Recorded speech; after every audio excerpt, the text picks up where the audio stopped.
dengan sikap PKB merespons perubahan nama koalisi yang awalnya Koalisi Kebangkitan Indonesia Raya menjadi Koalisi Indonesia Maju, Mas Adi, Anda melihat bahwa sudah ada ancang-ancang bahwa PKB akan beralih haluan, dan kalaupun sudah, kemungkinannya kemana ya?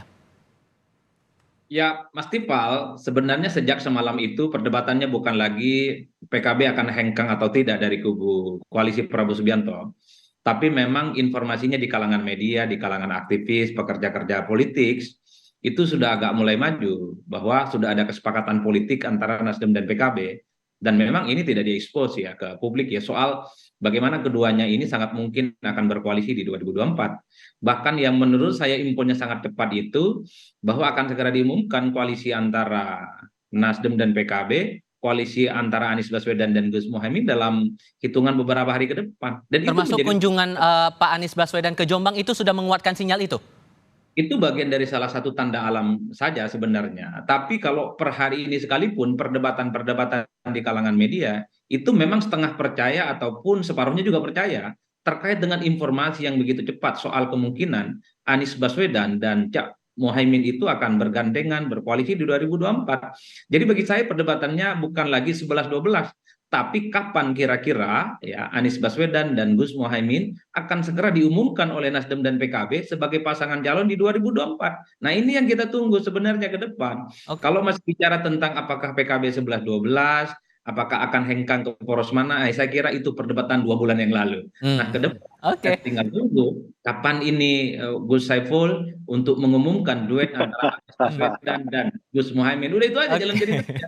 Oke, tapi yang senyum-senyum duluan tadi yang saya perhatikan tuh Bang Saleh nih. Meresponnya gimana tuh kemungkinannya bakal beralih haluan ke PKB ini ke Nasdem?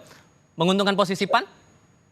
Saya cuman senyum atas komentarnya Mas Adi.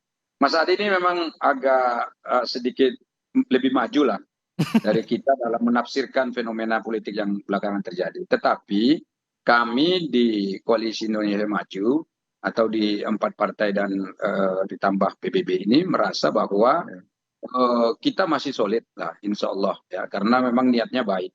Niat kita sebetulnya bukan hanya sekedar mencari cawapres, tetapi memenangkan pilpres yang akan datang itu. Dari karena itu tentu masih ada cukup waktu untuk memikirkan secara komprehensif dan bersama-sama untuk bagaimana kita mencari pasangan capres dan cawapres yang paling otoritatif untuk memenangkan pertarungan itu.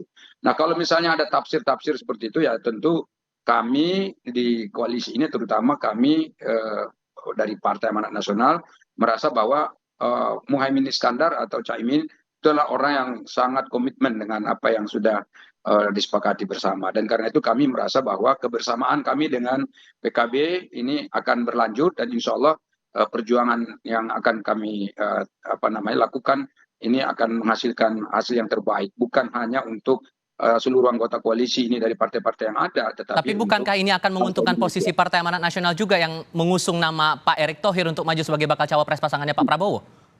jadi kalau kami di PAN itu tetap menghormati semua usulan cawapres yang ada. Jadi kalaupun misalnya kami mendorong Erick Thohir, bukan berarti kami tidak berbicara ataupun meminta pendapat dan argumen dari partai-partai lain. Kami juga menghormati andai kata misalnya Partai Golkar mendorong misalnya Erlangga untuk berpasangan dengan Pak Prabowo. Dan tentu apalagi dengan Muhaimin Iskandar. Caimin ini kan orang yang sudah sangat mumpuni lah, orang yang sangat senior di politik ya. Dan karena itu tentu kita sangat menghormati itu. Namun demikian tentu karena masih ada waktu, kita masih cukup waktu untuk mencari yang terbaik dari semua yang ada ini. Mestinya dengan adanya cawapres-cawapres yang sangat banyak di kubu kita ini, itu sebetulnya keuntungan, bukan malah dipertentangkan. Keuntungannya apa? Keuntungannya adalah kita punya calon yang bisa kita pilih salah satunya untuk menangkan pertarungan itu. Tentu dengan analisis SWOT yang bagus, apa kelemahannya, Oke, apa keuntungannya, kelebihannya di mana, dan seterusnya. baik. Dibandingkan misalnya nanti kita mencoba merumuskan misalnya cawapres-cawapres lain yang belum Baik. tentu sesuai dengan agenda yang sudah kita tetapkan sebelumnya. Oke, ada prediksi dari Mas Adi nih, Pak Saiful. Kayaknya PKB bakal ngarah ke Nasdem. Beneran begitu? Ya, kita belum rapat DPP saya tidak ingin mendahului rapat DPP menyangkut soal keputusan baru dari Pak Prabowo untuk penggantian nama dari KKIR menjadi Koalisi Indonesia Maju. Kita tunggu saja. Semoga sehari 2 hari ini sudah ada keputusan menyangkut soal keberadaan PKB dengan koalisi baru yang kemarin diumumkan oleh Pak Prabowo. Tapi kemudian Pak Anies Baswedan datang ke Jombang bahkan bertemu dengan ibunya Pak Muhaimin Iskandar, itu bukankah sebuah pertanda bahwa ya arahnya PKB bakal bergabung dengan koalisi perubahan? Tanya Mas Anies, karena benar-benar kita nggak tahu itu agendanya Mas Anies. Dan tadi seperti saya sampaikan, saya kontak sama Gus Salam. Kebetulan Gus saya kebetulan alumni Denanyar. Saya tanya, Gus, jadi kapan tuh Mas Anies ada agenda ke sana? Disampaikan sama Gus Salam sudah 2 minggu yang lalu. Ya gitu. Jadi, Oke. Kalau menurut Anda Mas Adi, mungkinkah Anies Baswedan bakal dipasangkan dengan nama Muhaimin Iskandar? Ya sangat mungkin Mas, saya termasuk yang 100% harus yakin kok ini bisa akan landing barang untuk duet di 2024.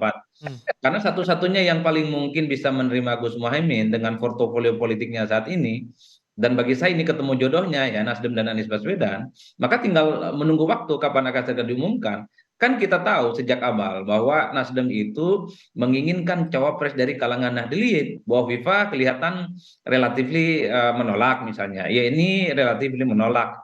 Sebenarnya keduanya mau sih, cuman karena partai koalisinya aja yang nolak. Demokrat khususnya. Nah, kalau Gus Muhaimin dengan PKB datang, sulit bagi Demokrat untuk nolak ini. Makanya saya bilang di berbagai kesempatan mulai hari ini, bahwa ketika ada informasi, isu yang mengatakan soal duet antara Anies dan Caimin, saya kira akan sangat memungkinkan. Sepertinya doa-doa dari teman-teman Nasdem dan Anies Baswedan itu dipenuhi, karena sudah mulai ketemu jodohnya. Bahwa cawapres yang mereka cari itu adalah dari kalangan Nahdliyin. Ya, gajah itu ada di depan mata, bukan sibuk mencari jarum yang ada di lubang jami yang selama ini tidak pernah ditemukan gitu loh Mas. Oleh karena itu saya cukup yakin lah dengan soal kemungkinan-kemungkinan itu. Tapi kalau kita bicara tentang nuansa politik yang lain, sebelum ada janur kuning melengkung, sebelum ada pendaftaran resmi ke KPU, maka apapun masih sangat mungkin bisa terjadi. Cuman saya satu hal, kalau PKB itu hanya ingin bahwa Gus Muhaimin di 2024 ada foto, ada namanya di kertas suara Pilpres. Udah itu aja jalur ceritanya. Baik, Hakul yakin kalau menurut Mas Adi pasangannya Pak Anies ini adalah Caimin. Gimana tuh Pak Saiful? Ya prediksi itu saya kira bisa kita pahami Mas Adi, prediksi-prediksi yang disampaikan oleh Mas Adi. Kita lihat saja, karena kami belum melakukan rapat DPP menyangkut soal keputusan ini. Jadi per hari ini kita mauquf, jadi berhenti sebentar untuk bergerak. Jadi mauqufnya tetap dalam koalisi yang sekarang PKB masih berada. Dan bagaimana nanti status berikutnya kita lihat hasil rapat DPP. Tapi nggak mungkin bakal ke koalisi PDI Perjuangan, karena terakhir yang dicermati oleh wartawan, terakhir kali Ketua DPP PDIP Said Abdullah bilang insya Allah Caimin tidak pernah kecewa dengan PDIP. Gus Muhaimin bersama PDIP kan pasti happy. Ngeresponnya gimana tuh Pak Saiful? Proposal kami tunggal, di manapun koalisinya Gus Imin masuk dalam kertas suara Pilpres 2024. Oke. Sejauh ini PAN bagaimana memastikan koalisi ini betul-betul solid begitu? Karena PAN kan bagian baru dari koalisi ini begitu. Sejauh mana kemudian juga memperjuangkan nama ET di dalam koalisi ini? Jadi tadi apa yang disampaikan oleh Mas Adi Praitno ini kan sebetulnya adalah prediksi atau katakanlah pendapat yang memang didasarkan pada ya asumsi-asumsi yang ada di publik. Nah, tetapi tentu ini menurut saya itu sama dengan pengamat sepak bola juga. Itu sering sekali pengamat sepak bola itu memprediksi dengan argumennya, misalnya pemainnya begini, ya kemudian pelatihnya sudah begini dan seterusnya. Tapi ketika disuruh menebak berapa skornya, lalu dikatakanlah misalnya skornya 1-0, 2-0 dan seterusnya. Dan seringkali itu meleset jauh gitu. Bukan seperti itu ternyata gitu. Banyak yang tidak sesuai. Nah, saya justru melihat fenomena yang ada ini, malah justru menafsirkannya berbeda. Kami masih yakin betul bahwa Caimin itu sangat demokratis dan juga tentu sangat menginginkan agar kelanjutan dari pembangunan yang kita capai hari ini itu bisa berlanjut, dan itu ada di kita sebetulnya. Jadi kita menginginkan itu, dan mudah-mudahan apa yang disampaikan Mas Adi Praitno itu adalah katakanlah ya pendapat yang bebas di luar sana, yang tidak sesuai dengan sebetulnya apa yang terjadi di PKB sendiri. Karena PKB sampai hari ini juga tadi istilahnya Pak Saiful itu masih maukuf. Maukuf itu artinya belum berpendapat apa-apa. Artinya kan belum ada gerakan di luar yang sekarang sedang ada. Yang sedang ada itu apa? Ya itu kita bersama dengan 4 partai politik ditambah dengan PPP. Gitu. Baik, Mas Adi, Anda menilai bahwa posisinya 100% bisa masuk ke Nasdem. Kalau PKB bergabung dengan koalisi PDI Perjuangan gimana? Ditambah dengan pendapat Said Abdullah tadi bilang Gus Mohaimin bersama PDIP kan pasti happy. Kalau proposal dari PKB itu tetap menjadikan Gus Mohaimin sebagai cawapres di 2024, agak sulit sebenarnya bergabung dengan koalisinya PDIP, karena apapun judulnya sudah begitu banyak nama-nama besar yang saya kira punya portofolio yang relatif sepadan dengan Gus Mohaimin. Ada nama-nama besar di dalamnya, ada Sandiaga Uno, ada Mahfud MD, ada Andika Perkasa, dan seterusnya ya. Nah, satu-satunya cara yang paling memungkinkan sebenarnya bagi PKB supaya proposal politiknya bisa diterima dan bisa bekerja sama di 2024 adalah Anies Baswedan dan Nasdem. Kenapa Anies Baswedan dan Nasdem? Karena memang awal Anies Baswedan itu paham betul letak kelemahannya adalah di Jawa Timur, Jawa Tengah, dan kalangan NU. Satu-satunya yang bisa menjawab semua itu adalah PKB dan Gus Mohaimin Iskandar. Itulah yang saya sebut sebagai satu keyakinan argumentatif yang didasarkan pada angka-angka statistik tentu saja. Persoalannya apakah jadi ini barang atau tidak? Wallahu a'lam bishawab. Oke, terima kasih Mas Adi sudah berbagi perspektif. Bang Saleh juga terima kasih, Pak Saiful Huda juga terima kasih sudah berdiskusi di Kompas TV. Sehat selalu semuanya.